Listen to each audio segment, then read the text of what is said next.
Nouvelle vidéo sur la résolution des systèmes d'équations linéaires. Voyons maintenant comment est-ce qu'on peut résoudre un système d'équations linéaires en utilisant l'écriture matricielle et plus particulièrement en utilisant la décomposition LU dans l'écriture matricielle. Alors je vais commencer par faire quelques rappels sur cette écriture matricielle. Alors le système linéaire classique que je vous donne ici, donc A11 x1 jusqu'à A1n xn égale B1, et puis tout ça jusqu'à AP1 x1 plus jusqu'à APN xn égale BP, on peut l'écrire sous la forme matricielle AX égale B, où on a A qui est la matrice de taille Pn contenant les coefficients A et J, X qui est la matrice colonne contenant les x1 jusqu'à xn, et B la matrice colonne contenant les B1 jusqu'à BP. Alors, on a vu dans une vidéo précédente que, on a un système de Cramer. Alors attention, lorsqu'on a cette forme-là, mais il nous faut la matrice A qui est une matrice carrée et inversible.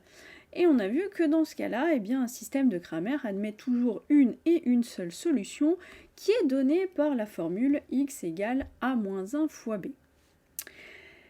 Alors, le problème, parce qu'il y en a un forcément, provient du calcul de a-1. Calculer l'inverse d'une matrice, c'est pas forcément évident. Alors, souvent c'est faisable, mais il faut un certain nombre de calculs. Je vous laisserai voir les vidéos dédiées au calcul de l'inverse d'une matrice. Je vous présente 3 méthodes pour pouvoir calculer l'inverse d'une matrice. Mais il n'empêche qu'en général, le calcul de A-1 est long et coûteux. Donc coûteux en temps, coûteux en mémoire, si on le fait avec un ordinateur. En tout cas, coûteux en termes de calcul. Malgré tout, il est possible de résoudre un système de Cramer sans calculer A-1, ou en tout cas sans calculer tout A-1. Voyons une méthode pour le faire qui consiste à faire ce qu'on appelle une décomposition LU. Alors, prenons N un entier naturel non nul et on va prendre A une matrice carrée d'ordre N. On va supposer que lorsqu'on applique la méthode du pivot de Gauss, donc je vous laisse vous référer aux vidéos concernant la méthode du pivot de Gauss pour le calcul de l'inverse d'une matrice. Donc supposons qu'au cours de la méthode du pivot de Gauss, ou méthode d'élimination de Gauss si vous préférez, tous les pivots rencontrés sont non nuls. Alors on va voir qu'en réalité il nous faut juste le début de la méthode du pivot de Gauss. Si c'est le cas, on peut dire qu'il va exister une matrice L carrée d'ordre n qui va être triangulaire inférieure avec des 1 sur la diagonale et qu'il va exister aussi une matrice U carrée d'ordre n qui va être triangulaire supérieure inversible. Matrice triangulaire inversible, ça veut dire que j'ai pas de 0 sur la diagonale. Toutes les deux telles que A est égal à LU. C'est pour ça qu'on parle de décomposition LU, parce que la matrice A, je vais pouvoir la décomposer sous la forme LU. Et notons qu'en plus, cette décomposition, si elle existe, elle est unique.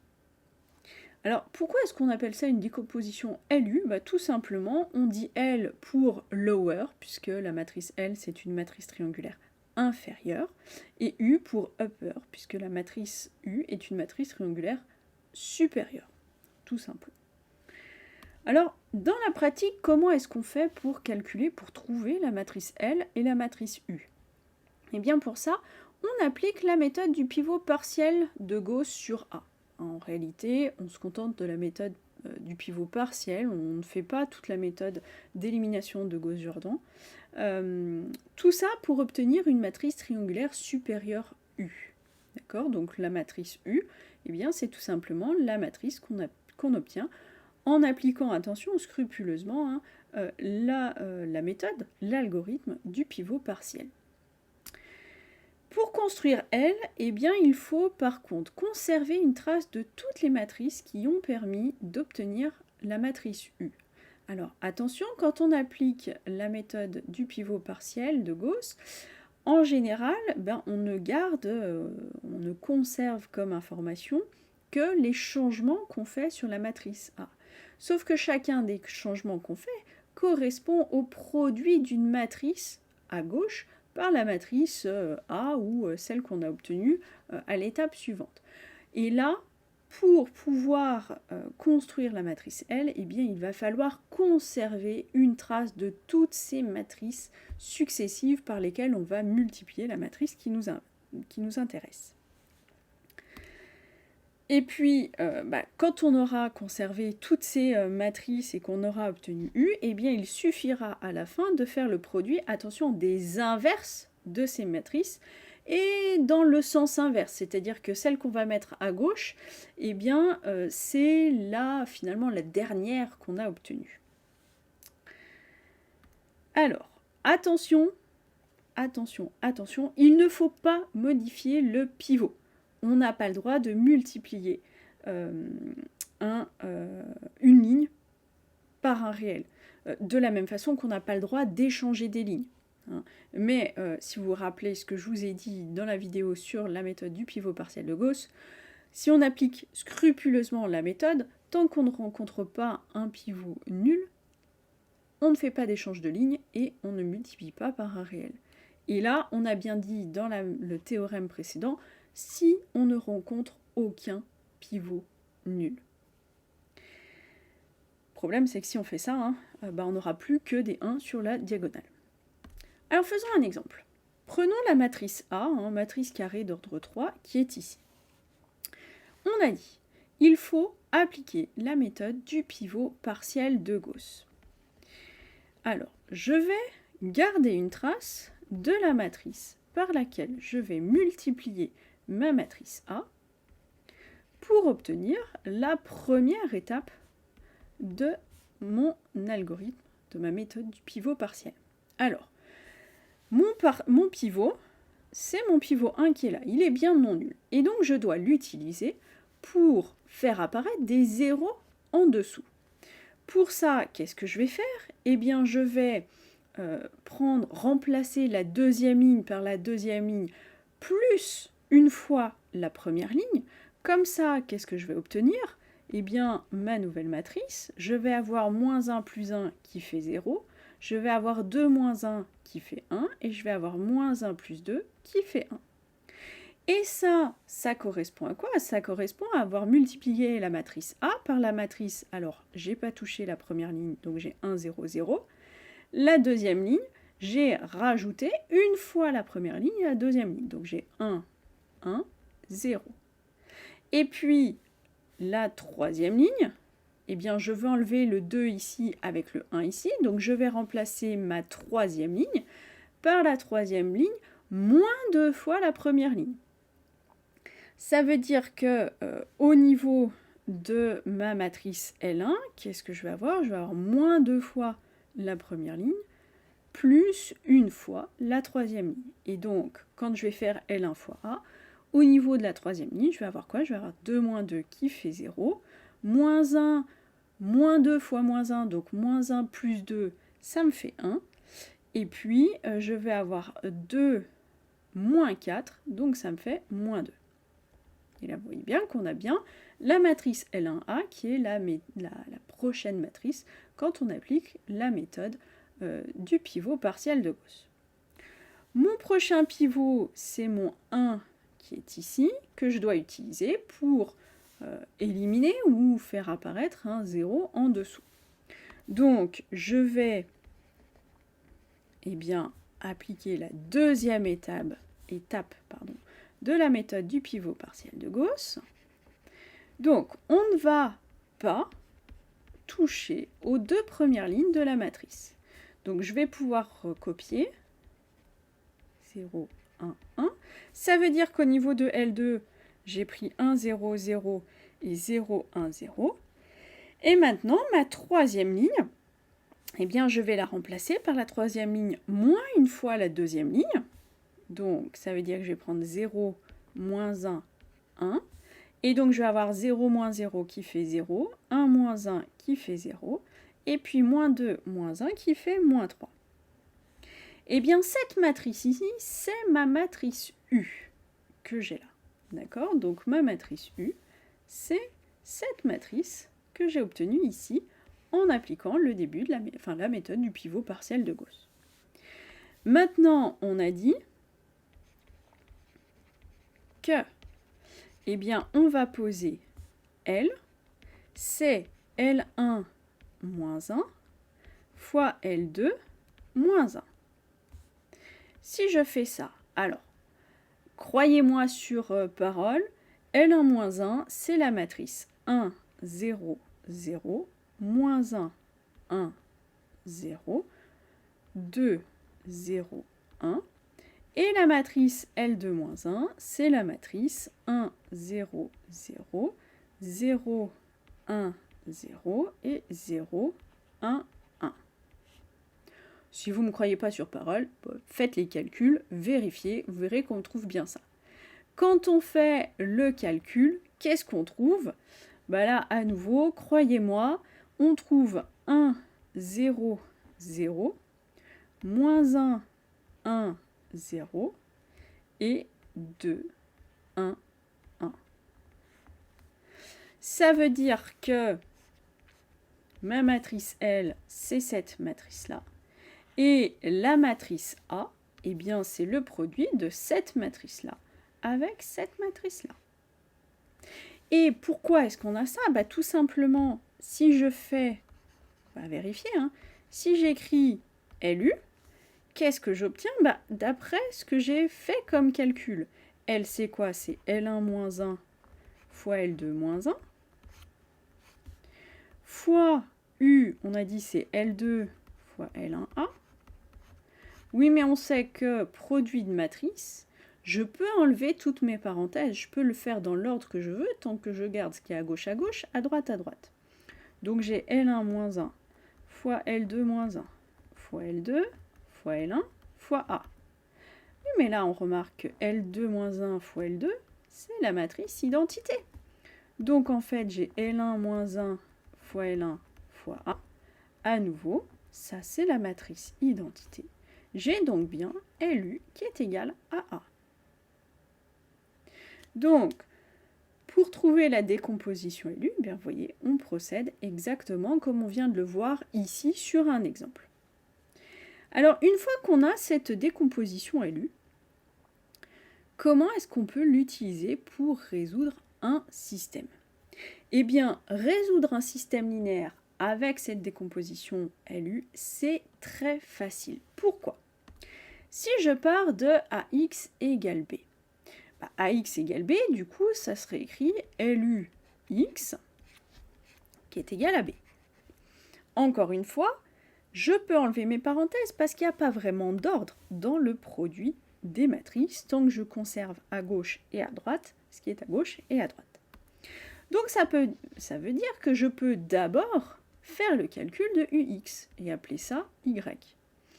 Donc ça veut dire que chercher X tel que AX égale B, ça revient à chercher Y qui est égal à UX et LY qui est égal à B. Eh bien c'est exactement ça qu'on fait. AX égale B, c'est équivalent au système LY égale B et UX égale Y. Et pour résoudre, eh bien on va d'abord résoudre LY égale B, puis résoudre UX égale Y. Et pourquoi ça c'est plus simple? Tout simplement parce que L et U sont deux matrices qui sont triangulaires. Donc quand on va écrire LY égale B ou quand on va écrire UX égale Y, eh bien on va avoir des systèmes dits échelonnés, où on va avoir beaucoup de zéros. Et ça c'est extrêmement facile à résoudre. Prenons un exemple. Je prends le système linéaire qui est donné ici. Je vais déjà l'écrire sous la forme matricielle. Alors, sous forme matricielle, eh bien, ça revient à dire que j'ai A fois le vecteur x, y, z qui est égal au vecteur 1, 1, 1. Et A, c'est ma matrice qui est ici. Ça tombe bien, cette matrice A, c'est la matrice dont on a calculé la décomposition LU juste avant. Donc, on a montré que cette matrice A, eh bien, c'est le produit de cette matrice L avec cette matrice U. Et maintenant, eh bien, résoudre AX égale B, on va dire que ça, c'est mon vecteur B, et ça, c'est mon vecteur AEX. Eh bien, on a dit, on va d'abord résoudre LY égale B. Alors, on va prendre, donc, L, 1, moins 1, 2, 0, 1, 1, 0, 0, 1, fois, allez, on va dire x', y', z', on pourrait l'appeler x, y, z, hein, ça ne changerait rien, égale b, c'est-à-dire 1, 1, 1. J'ai écrit le système qui correspond. J'obtiens x' qui est égal à 1, moins x' plus y' qui est égal à 1, et puis 2x' plus y' plus z' qui est égal à 1. Et vous voyez qu'on a bien un système échelonné. Hein. Ici, on retrouve la forme triangulaire. Le résoudre, c'est très simple. Je pars de la première ligne, j'ai x' qui est égal à 1. La deuxième ligne, bah, du coup, vous voyez qu'on va obtenir y' qui est égal à 2. Et la troisième ligne, j'obtiens du coup z' qui est égal à moins 3. Donc, j'ai réussi à trouver y tel que ly égale b, c'est le vecteur 1, 2, moins 3. Maintenant, mon ux égale y, eh bien, il revient à dire que je fais le produit de 1, 0, 0, moins 1, 1, 0, 2, 1, moins 3, avec le vecteur x, donc x, y, z. Ça doit être égal à mon vecteur y que je viens de trouver, c'est-à-dire 1, 2, moins 3. J'écris le système correspondant. Je trouve x moins y plus 2z qui est égal à 1, y plus z qui est égal à 2, et moins 3z qui est égal à moins 3. À nouveau, on voit qu'on a un système échelonné. Alors, il n'est pas échelonné dans le même sens, hein, mais je conserve un système échelonné, si vous voulez, triangulaire, et il est à nouveau très facile à résoudre. Cette fois, je vais partir du bas. Donc, j'obtiens z qui est égal à 1. Du coup, dans la ligne 2, j'obtiens y qui est égal à 1. Et je remplace dans la première ligne et je trouve x qui est égal à 0. Donc, quelles sont les solutions de mon système? Alors, du système du début, mais aussi du système sous la forme matricielle. Eh bien, mes solutions, ce sont tout simplement le vecteur 0, 1, 1. Et vous voyez qu'ici, bah, finalement, c'était plutôt facile. Pourquoi est-ce que c'est plutôt facile? Bah parce qu'en fait, le côté un petit peu plus difficile, on l'a fait dans la décomposition élue. Donc si on connaît la décomposition élue, à ce moment-là, trouver une solution du système, c'est très simple. S'il faut trouver la décomposition élue, bah on a vu, c'est un petit peu plus difficile, un petit peu plus long. Mais finalement, comparé à la méthode du pivot classique hein, qu'on utilise pour résoudre les systèmes, c'est relativement équivalent, hein. On ne fait pas de grosses différences. Et comparé à la méthode d'élimination de Gauss-Jordan qui permet de calculer A-1 et donc ensuite de faire A-1 fois B, bah là on voit que quand même c'est quand même plus rapide, plus simple, il y a moins d'étapes de calcul, surtout que par rapport à la méthode du pivot, on ne fait que le début, on ne le fait que sur A. Alors que dans la méthode d'élimination de Gauss-Jordan, il faut aller jusqu'au bout et il faut faire le même travail sur l'identité.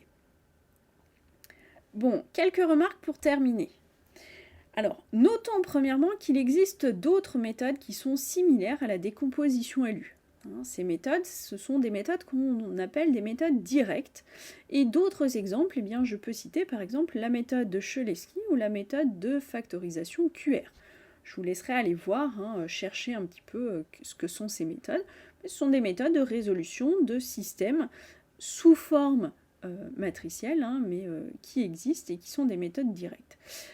Par exemple, la méthode de factorisation QR, c'est un peu le même principe que la méthode LU, simplement, je vais faire le produit d'une matrice Q et d'une matrice R, mais sur ces deux matrices, je vais demander des propriétés qui sont d'autres propriétés que le fait d'être triangulaire, supérieur, inférieur, etc. Et puis, on a d'autres méthodes aussi qui existent pour résoudre des systèmes d'équations linéaires, des méthodes dites itératives. Alors attention, ces méthodes itératives, donc on va approcher petit à petit de la solution. Comme je viens de le dire, ce sont des méthodes approchées. Alors, dans les méthodes itératives, je peux citer les plus classiques qui sont la méthode de Jacobi, la méthode de Gauss-Seidel et la méthode de relaxation. Donc on a plein de méthodes qui permettent de résoudre des systèmes d'équations linéaires, y compris sous forme matricielle. Une remarque pour terminer, ou quasiment, attention, il n'est pas toujours facile de faire des calculs exacts lorsqu'on résout des systèmes linéaires, y compris lorsqu'on utilise une forme matricielle. Alors bien évidemment, là je ne parle pas des calculs qu'on va faire à la main. À la main, en général, si on peut les faire, on sait faire de façon à peu près exacte. Mais si on utilise un ordinateur, eh bien, c'est pas toujours évident. Ça va déjà dépendre du logiciel, de la méthode qu'on va utiliser. Et puis, oui, carrément de la méthode, si par exemple on part sur une méthode itérative. Par contre, ce à quoi il faut faire attention, c'est que dans certains cas, une toute petite différence dans certaines valeurs peuvent avoir des conséquences très importantes alors quand on prend la résolution de système, sur la solution par exemple qu'on va trouver. Ou ça pourrait être tout simplement des petites différences qui vont avoir des grandes conséquences sur le calcul de A-1. Par exemple, je peux vous citer la notion de conditionnement de matrice qui justement est là pour donner une indication sur le fait que dans nos calculs, on va avoir une grande sensibilité ou pas à ces petites erreurs d'arrondi ou de calcul, etc. Un exemple pour illustrer le fait qu'il faut faire attention.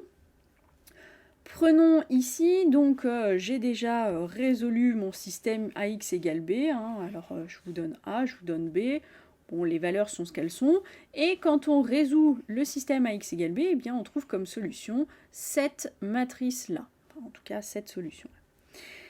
Si jamais je fais des petites modifications sur B, vous voyez que j'ai des valeurs qui sont loin d'être petites, et je vais ajouter ou enlever un 0,1 à chacune des coordonnées. Donc voilà, je passe de 29 à 29,1, c'est quand même pas une très grosse différence. Voilà, de 15 à 14,9, de 30 à 30,1 et de 24 à 23,9. Qu'est-ce qui se passe pour les solutions du système? Alors du coup du système AX égale B'.